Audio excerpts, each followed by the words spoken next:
Let's go to the Big Ten from the Pac-12 to number 3 Ohio State, knocking off Wisconsin 24-10.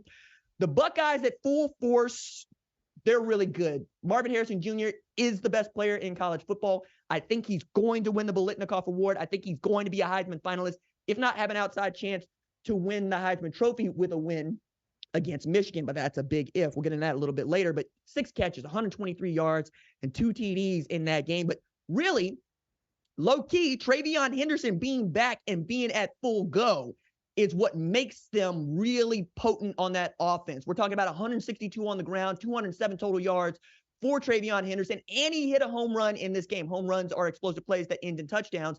He had one against Notre Dame that changed the game. It's the reason that they were able to have a lead and put up that goal line stand. Between those two guys, if they're both going well for you, you're going to be in a good spot. As a matter of fact, Cade Stover was non-existent basically in this game. I saw G. Scott catching more passes than I saw from Cade Stover against Wisconsin. Now, Wisconsin was down, right? Tanner Mordecai was out with a broken hand.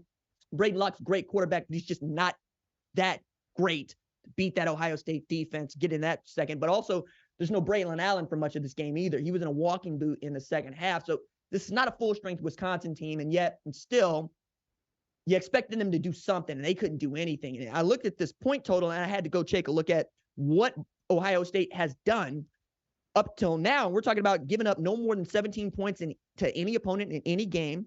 And then you got 6 opponents that they've held to 12 or fewer, including a one-loss Penn State team. That defense is not giving up any points. They're bending but not breaking. Denzel Burke back on that defense changes them. They can be really great in single coverage, and the safety play has been great. They lost Lathan Ransom for that game late. We'll see what happens with him, but the safety play has been outstanding, and year 2 of the Jim Knowles effect, well, we're about to feel it. Now Ohio State, I think, has a real argument to be the number 1 team in the country come Tuesday. If you like what you've seen, consider subscribing to the number 1 college football show on YouTube, the Fox Sports app, or wherever you get your podcast.